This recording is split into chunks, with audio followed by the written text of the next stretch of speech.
ਸਹੀ ਗਿਆਨ ਨਾ ਹੋਣ ਕਾਰਨ ਇੱਕ ਲੱਕੜਹਾਰੇ ਨੂੰ ਵੀ ਬਹੁਤ ਦੁੱਖ ਹੋਇਆ।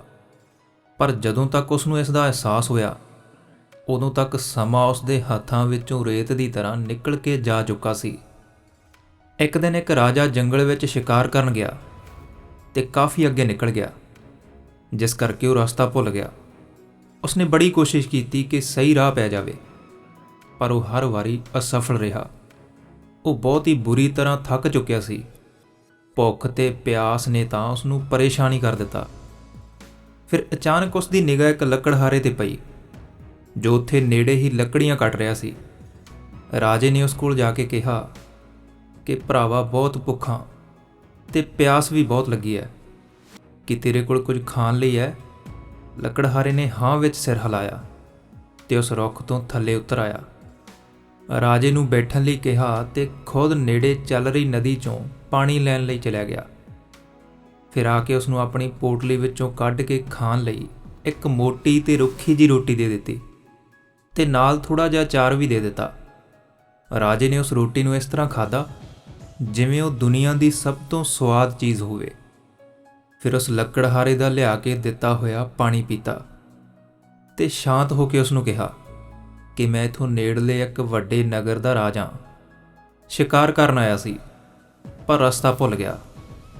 ਲੱਕੜਹਾਰਾ ਉਸ ਜੰਗਲ ਦਾ ਭੇਤੀ ਸੀ ਤੇ ਉਸਨੇ ਉਸ ਰਾਜੇ ਨੂੰ ਬਾਹਰ ਨਿਕਲਣ ਦਾ ਰਾਹ ਵੀ ਦੱਸ ਦਿੱਤਾ। ਫਿਰ ਰਾਜੇ ਨੇ ਜਾਂਦੇ ਹੋਏ ਉਸ ਨੂੰ ਕਿਹਾ ਕਿ ਤੂੰ ਇਸ ਔਖੀ ਘੜੀ ਵਿੱਚ ਮੇਰੀ ਸਹਾਇਤਾ ਕੀਤੀ ਹੈ।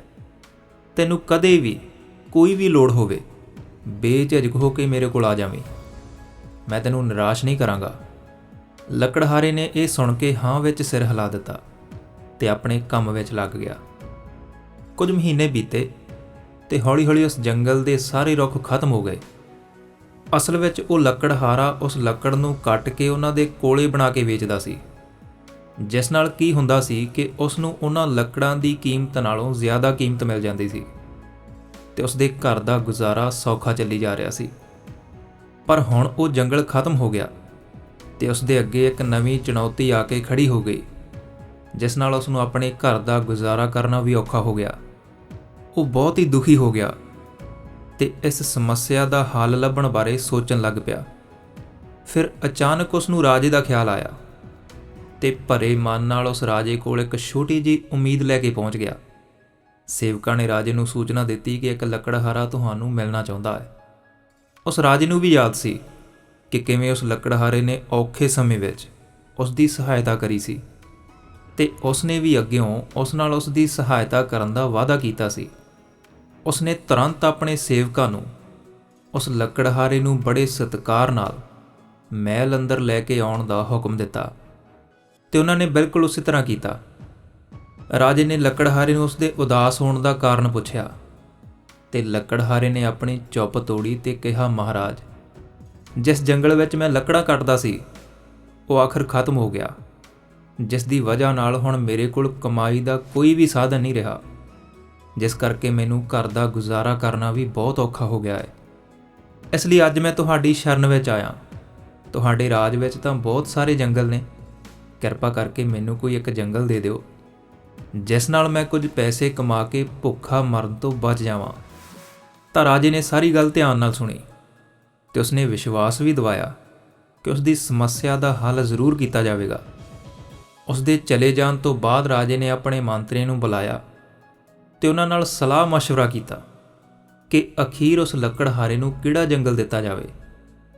ਅਖੀਰ ਕੁਝ ਸਮੇਂ ਵਿੱਚ ਉਹਨਾਂ ਨੇ ਫੈਸਲਾ ਕੀਤਾ ਕਿ ਸ਼ਹਿਰ ਦੇ ਬਾਹਰ ਜੋ ਚੰਦਨ ਦੇ ਰੁੱਖਾਂ ਦਾ ਜੰਗਲ ਹੈ, ਕਿਉਂ ਨਾ ਉਹੀ ਉਸ ਨੂੰ ਦੇ ਦਿੱਤਾ ਜਾਵੇ, ਜਿਸ ਨਾਲ ਉਸ ਦਾ ਅਹਿਸਾਨ ਵੀ ਲੈ ਜਾਵੇਗਾ।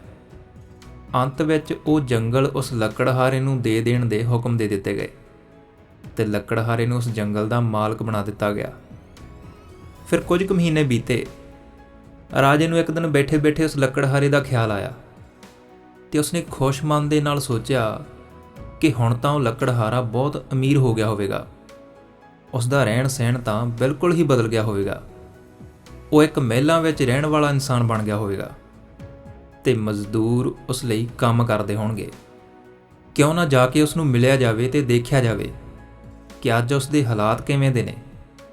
ਰਾਜਾ ਆਪਣੇ ਮੰਤਰੀਆਂ ਨਾਲ ਉਸ ਜੰਗਲ ਵਿੱਚ ਗਿਆ ਜੋ ਉਹਨਾਂ ਨੇ ਉਸ ਲੱਕੜਹਾਰੇ ਨੂੰ ਦਿੱਤਾ ਸੀ ਪਰ ਅਫਸੋਸ ਉਸ ਜਗ੍ਹਾ 'ਤੇ ਤਾਂ ਕੋਈ ਵੀ ਜੰਗਲ ਨਹੀਂ ਸੀ। ਜੰਗਲ ਦੇ ਨਾਮ 'ਤੇ ਤਾਂ ਮਹਿਜ਼ ਕੁਝ ਰੁੱਖ ਹੀ ਬਚੇ ਹੋਏ ਸੀ। ਰਾਜਾ ਇਹ ਸਭ ਦੇਖ ਕੇ ਬੜਾ ਹੈਰਾਨ ਤੇ ਪਰੇਸ਼ਾਨ ਹੋਇਆ ਤੇ ਘਬਰਾ ਕੇ ਆਪਣੇ ਮੰਤਰੀ ਨੂੰ ਪੁੱਛਿਆ ਕਿ ਉਹ ਚੰਦਨ ਦਾ ਜੰਗਲ ਕਿੱਥੇ ਹੈ। ਲੱਗਦਾ ਤੁਸੀਂ ਮੈਨੂੰ ਗਲਤ ਜਗ੍ਹਾ ਲੈ ਆਏ ਹੋ। ਮੰਤਰੀਆਂ ਨੇ ਆਪਣੇ ਨਕਸ਼ੇ ਦੇਖੇ ਤੇ ਰਾਜੇ ਨੂੰ ਕਿਹਾ ਕਿ ਮਹਾਰਾਜ, ਅਸੀਂ ਬਿਲਕੁਲ ਉਸੇ ਜੰਗਲ ਵਾਲੀ ਥਾਂ ਵਿੱਚ ਖੜ੍ਹੇ ਹਾਂ। ਰਾਜੇ ਨੇ ਕਿਹਾ ਕਿ ਫਿਰ ਉਹ ਸਾਰੇ ਚੰਦਨ ਦੇ ਰੁੱਖ ਕਿੱਧਰ ਗਏ। ਰਾਜੇ ਦੇ ਸੇਵਕ ਸਾਰੇ ਜੰਗਲ ਵਿੱਚ ਫੈਲ ਗਏ ਤੇ ਦੇਖਿਆ ਕਿ ਜਿੱਥੇ ਥੋੜ੍ਹੇ ਜਿਹੇ ਰੁੱਖ ਬਚੇ ਹੋਏ ਸੀ, ਉੱਥੇ ਹੀ ਉਹ ਲੱਕੜਹਾਰਾ ਵੀ ਬੈਠਾ ਸੀ, ਬਿਲਕੁਲ ਉਹਨਾਂ ਹਾਲਾਤਾਂ ਵਿੱਚ ਜਦੋਂ ਉਹ ਰਾਜੇ ਕੋਲ ਆਇਆ ਸੀ, ਬਿਲਕੁਲ ਬੇਚੈਨ, ਉਦਾਸ ਤੇ ਨਿਰਾਸ਼। ਉਸ ਨੂੰ ਰਾਜੇ ਕੋਲ ਲੈ ਗਏ। ਰਾਜੇ ਨੇ ਹੈਰਾਨ ਹੋ ਕੇ ਪੁੱਛਿਆ ਕਿ ਉਹ ਅਖੀਰ ਦੁਖੀ ਕਿਉਂ ਹੈ। ਤਾਂ ਉਸਨੇ ਜਵਾਬ ਦਿੱਤਾ ਕਿ ਹੇ ਮਹਾਰਾਜ, ਤੁਹਾਡੀ ਕਿਰਪਾ ਨਾਲ ਇੰਨੇ ਮਹੀਨੇ ਤਾਂ ਨਿਕਲ ਗਏ, ਪਰ ਹੁਣ ਇਹ ਜੰਗਲ ਵੀ ਖਤਮ ਹੋ ਜਾਵੇਗਾ ਤੇ ਮੇਰਾ ਗੁਜ਼ਾਰਾ ਫਿਰ ਤੋਂ ਔਖਾ ਹੋ ਜਾਵੇਗਾ। ਰਾਜੇ ਨੇ ਹੈਰਾਨੀ ਨਾਲ ਕਿਹਾ ਕਿ ਤੇਰੀ ਗੱਲ ਤਾਂ ਠੀਕ ਹੈ ਕਿ ਹੁਣ ਥੋੜ੍ਹੇ ਰੁੱਖ ਬਚੇ ਨੇ, ਪਰ ਬਾਕੀ ਰੁੱਖਾਂ ਦਾ ਤੂੰ ਕੀ ਕੀਤਾ। ਲੱਕੜਹਾਰਾ ਬੋਲਿਆ ਕਿ ਮਹਾਰਾਜ, ਤੁਹਾਨੂੰ ਤਾਂ ਪਤਾ ਹੀ ਹੈ ਕਿ ਮੈਂ ਲੱਕੜ ਕੱਟ ਕੇ ਉਸ ਦਾ ਕੋਲਾ ਬਣਾ ਕੇ ਸ਼ਹਿਰ ਵਿੱਚ ਵੇਚ ਦਿੰਦਾ। ਇਸੇ ਤਰ੍ਹਾਂ ਹੀ ਤਾਂ ਮੇਰਾ ਗੁਜ਼ਾਰਾ ਹੁੰਦਾ ਹੈ। ਇਹ ਸੁਣਦਿਆਂ ਹੀ ਰਾਜੇ ਨੇ ਆਪਣਾ ਸਿਰ ਫੜ ਲਿਆ ਤੇ ਦੁਖੀ ਹੋ ਕੇ ਕਿਹਾ ਕਿ ਓਏ ਮਾੜੇ ਭਾਗਾਂ ਵਾਲਿਆ, ਤੂੰ ਇਹ ਕੀ ਕੀਤਾ। ਤੂੰ ਇਸ ਚੰਦਨ ਦੀ ਲੱਕੜ ਨੂੰ ਸਾੜ ਕੇ ਕੋਲਾ ਕਿਉਂ ਬਣਾ ਦਿੱਤਾ। ਅੱਗਿਓਂ ਲੱਕੜਹਾਰਾ ਬੋਲਿਆ ਕਿ ਚੰਦਨ ਦੀ ਲੱਕੜ, ਉਹ ਕੀ ਹੁੰਦੀ ਹੈ। ਲੱਕੜ ਤਾਂ ਲੱਕੜ ਹੀ ਹੁੰਦੀ ਹੈ। ਰਾਜਾ ਬੋਲਿਆ, ਚੰਗਾ ਹੁੰਦਾ ਜੇਕਰ ਤੂੰ ਇਹ ਜਾਣਦਾ ਹੁੰਦਾ। ਹੁਣ ਇੱਕ ਕੰਮ ਕਰ, ਇੱਕ ਲੱਕੜ ਲੈ ਕੇ ਬਾਜ਼ਾਰ ਵਿੱਚ ਜਾ ਤੇ ਉਸ ਨੂੰ ਵੇਚ ਦੇ, ਪਰ ਹਾਂ, ਇਸ ਵਾਰ ਕੋਲਾ ਬਣਾ ਕੇ ਨਾ ਲੈ ਜਾਵੀਂ। ਤਾਂ ਉਸ ਲੱਕੜਹਾਰੇ ਨੇ ਬਿਲਕੁਲ ਉਸੇ ਤਰ੍ਹਾਂ ਕੀਤਾ। ਜਦੋਂ ਉਹ ਬਾਜ਼ਾਰ ਵਿੱਚ ਗਿਆ, ਇੱਕ ਦੁਕਾਨ ਵਾਲੇ ਦੀ ਨਿਗਾਹ ਉਸ ਚੰਦਨ ਦੀ ਲੱਕੜ 'ਤੇ ਪੈ ਗਈ ਤੇ ਉਸ ਨੂੰ ਵੇਚਣ ਵਾਲਾ ਬਿਲਕੁਲ ਅਣਪੜ੍ਹ ਲੱਗ ਰਿਹਾ ਸੀ। ਉਸਨੇ ਸੋਚਿਆ ਕਿ ਕਿਉਂ ਨਾ ਇਸ ਨੂੰ ਠੱਗਿਆ ਜਾਵੇ। ਉਸਨੇ ਜਾ ਕੇ ਲੱਕੜਹਾਰੇ ਨੂੰ ਕਿਹਾ ਕਿ ਕੀ ਲਵੇਂਗਾ ਇਸ ਲੱਕੜ ਦਾ। ਤਾਂ ਅੱਗਿਓਂ ਉਸਨੇ ਜਵਾਬ ਦਿੱਤਾ ਕਿ ਤੂੰ ਕੀ ਦੇਵੇਂਗਾ। ਤਾਂ ਉਹ ਦੁਕਾਨਦਾਰ ਬੋਲਿਆ ਕਿ 1 ਰੁਪਇਆ। ਉਹ ਹੈਰਾਨੀ ਵਿੱਚ ਬੋਲਿਆ ਕਿ ਹਾਂਜੀ, 1 ਰੁਪਇਆ। ਉਸ ਨੂੰ ਤਾਂ ਹੈਰਾਨੀ ਹੋਈ ਕਿ ਇੱਕ ਛੋਟੀ ਜਿਹੀ ਲੱਕੜ ਦਾ 1 ਰੁਪਇਆ ਮਿਲ ਰਿਹਾ, ਜਦ ਕਿ ਉਸ ਨੂੰ ਤਾਂ ਇੰਨੇ ਕੋਲੇ ਦੇ ਵੀ ਕਿਸੇ ਨੇ ਇੰਨੇ ਪੈਸੇ ਨਹੀਂ ਦਿੱਤੇ ਸੀ। ਤੇ ਦੁਕਾਨਦਾਰ ਨੂੰ ਲੱਗਿਆ ਕਿ ਇਹ ਇਸ ਦੀ ਕੀਮਤ ਸ਼ਾਇਦ ਜਾਣਦਾ ਹੈ। ਤਾਂ ਉਸਨੇ ਮੁੱਲ ਵਧਾ ਕੇ ਕਹਿ ਦਿੱਤਾ 2 ਰੁਪਏ। ਲੱਕੜਹਾਰਾ ਹੋਰ ਜ਼ਿਆਦਾ ਹੈਰਾਨੀ ਨਾਲ ਚੀਖ ਕੇ ਬੋਲਿਆ, ਹੈਂ, 2 ਰੁਪਏ।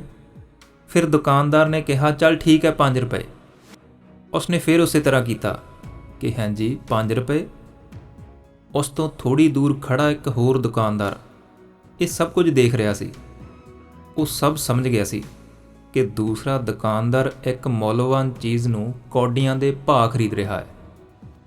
ਉਸਨੇ ਜਾ ਕੇ ਲੱਕੜਹਾਰੇ ਨੂੰ ਕਿਹਾ ਕਿ ਤੂੰ ਮੇਰੇ ਕੋਲ ਆ ਜਾ, ਮੈਂ ਤੈਨੂੰ ਉਸ ਦੇ 10 ਰੁਪਏ ਦੇਵਾਂਗਾ।